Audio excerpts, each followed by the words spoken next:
ప్రభునందు నాకు అత్యంత ప్రియమైనటువంటి వారులారా, మన ప్రభువును రక్షకునైనటువంటి యేసుక్రీస్తు వారి యొక్క శుభనామంలో మీ అందరికీ నా హృదయపూర్వకమైన శుభములు వందనములు తెలియజేస్తున్నాను. ఉదయకాల సమయంలో దేవుని వాక్యాన్ని ధ్యానం చేసుకుందాం. ఈరోజు వాక్య ధ్యానం కొరకు మనం తీసుకున్నటువంటి లేఖన భాగం సామెతల గ్రంథం 8వ అధ్యాయం 17వ వచనం చదువుకుందాం. నన్ను ప్రేమించు వారిని నేను ప్రేమించుచున్నాను, నన్ను జాగ్రత్తగా వెదకువారు నన్ను కనుగొందురు. ఆమెన్. దేవుని నామమునకు మహిమ కలుగును గాక. ఇక్కడ వాక్య భాగాన్ని మనం గమనించినట్లయితే, ఎవరైతే దేవుణ్ణి ప్రేమిస్తారో వారిని దేవుడు ప్రేమిస్తానని చెప్పి వాగ్దానం చేస్తున్నాడు. ఎవరైతే ఆయన జాగ్రత్తగా వెతుకుతారో నన్ను కనుగొంటారు అని చెప్పి దేవుని వాక్యం సెలవిస్తుంది. అవును ప్రియుల, ప్రభువే మన ఎడల తన ప్రేమను వెల్లడిపరిచి అన్నాడు.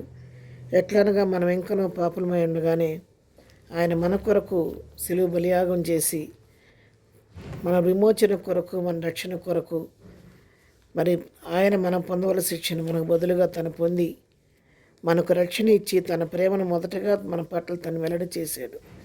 ఎంత త్యాగం చేసి మన పట్ల ప్రేమ చూపించిన దేవుణ్ణి మనం ప్రేమించకపోతే మనం ఆయన ప్రేమను మనం సంపూర్ణంగా అనుభవించలేము. ఎందుకంటే ఒక పండును మనం ఎంతసేపు చూస్తూ కూర్చున్నా కూడా దాని యొక్క రుచి మనకు తెలియదు.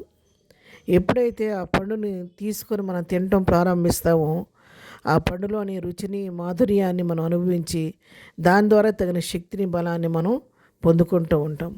అలాగే దేవుని విషయంలో కూడా అంతేనండి. యేసుక్రీస్తు నాకు దేవుడని అనుకోవటం, దేవుడు ఉన్నాడు అనుకోవటం, ప్రార్థించుకోవటం కాదు, కానీ దేవుణ్ణి అనుభవపూర్వకంగా తెలుసుకోవాలి, రుచి చూడాలి. యెహోవా ఉత్తముడని రుచి చూచి తెలుసుకోండి అని చెప్పి దేవుని వాక్యం సెలవిస్తుంది.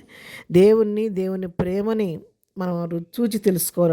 అనుదినము కూడా ఆయన ప్రేమ యొక్క లోతు, ఎత్తు, వెడల్పు మనం అనుభవపూర్వకంగా తెలుసుకోవాలి. ఎప్పుడైతే ఆయన పైన ఆధారపడి దేవుణ్ణి ప్రేమించడం మనం నేర్చుకుంటామో అప్పుడు దేవుని యొక్క ప్రేమ మాధుర్యాన్ని మనం కూడా రుచి చూచి ఆ ప్రేమను మన ఇతరులకు కూడా పంచగలుగుతాం. నన్ను జాగ్రత్తగా వెతుకువారని కనుగొంటారని వాక్యం సెలవిస్తుంది. అవును, మత్తయి సువార్త 7:7 రాయబడింది. తట్టుడి తీయబడును, వెదకుడి దొరుకుడు అని చెప్పి వాక్యం సెలవిస్తుంది. కాబట్టి నన్ను వెతికితే ఆయన దొరుకుతాడు. ఆయన మరి వెండిని వెతికినట్లుగా ఆయన వెతకాలని దేవుని వాక్యం సెలవిస్తుంది.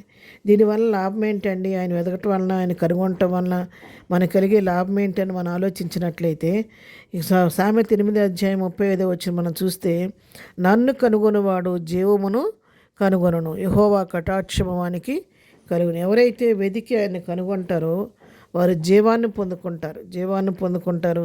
యెహోవా కటాక్షం వారిపైన ఉంటుందని చెప్పని ఇక్కడ దేవుని వాక్యం సెలవిస్తూ ఉంది. ప్రేమించడం వల్ల కలిగే మేలేంటండి అని మనం ఆలోచించినట్లయితే సామెత 8వ అధ్యాయం 21వ వచనం మనం గమనించినట్లయితే, నన్ను ప్రేమించే వారిని ఆస్తికర్తలుగా చేయుదును, వారి నిధులను నింపుదును. ఎవరైతే దేవుణ్ణి ప్రేమిస్తారో వారిని ఆయన అన్ని విధాలుగా మరి ఆశీర్దించి, దీవించి ఆస్తికర్తలుగా చేస్తాడంట. వారి నిధులను నింపి వారి జీవితాల్లో లోటు అనేది లేకుండా సర్వసమృద్ధిని ప్రభు అనుగ్రహిస్తాడని చెప్పని ఇక్కడ వాక్యం ద్వారా మనం తెలుసుకుంటాం. కాబట్టి ఉదయకాలం వాక్యం వింటున్నటువంటి ప్రియులారా, ప్రభు మనతో మాట్లాడుతున్నాడు. ఆయన్ని ప్రేమించండి. ప్రేమించడం ద్వారా ఆస్తికర్తలుగా ప్రభు మనల్ని చేస్తాడు. మన జీవితాల్లో సమృద్ధిని కలుగు చేస్తాడు. మన నిధులను ఆయన నింపుతాడు. ఆయన కనుగొనండి. ఆయన కనుగొనటం వలన జీవాన్ని మీకు ప్రభు అనుగ్రహిస్తాడు. ఆయన కటాక్షం మెండుగా ఉంటుంది. అందుకే వాక్యం యెషయా గ్రంథం 55వ అధ్యాయం 6వ వచనం చూస్తే, యెహోవా మీకు దొరికి కాలమునందు ఆయనను వెదకుడి, ఆయన సమీపంలో ఉండగా ఆయనను వేడుకోనండి. దేవుడు ఆయన సమీపంగా ఉండగా, మనం దగ్గరలో ఉండగా ఆయన వేడుకోవాలి.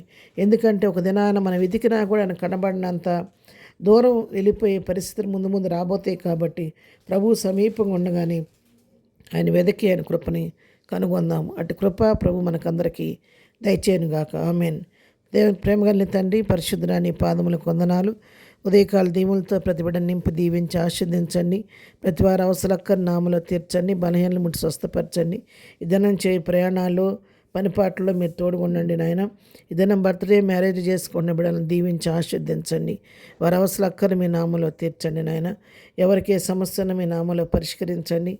మేమందరం కూడా నిన్ను ప్రేమించేవారిగా నాయన, నిన్ను వెదకి కనుగొనేవారికి ఉండటానికి సహాయం చేయమని, ఎదిన దీవులతో నింపు నడిపించమని ఏసునామలో ప్రార్థించి అడిగి పొందుకొని ఉన్నాము తండ్రి. ఆమెన్. ప్రభు కృప సదాకాలం మనందరికీ తోడై ఉండి నడిపించును గాక. ఆమెన్.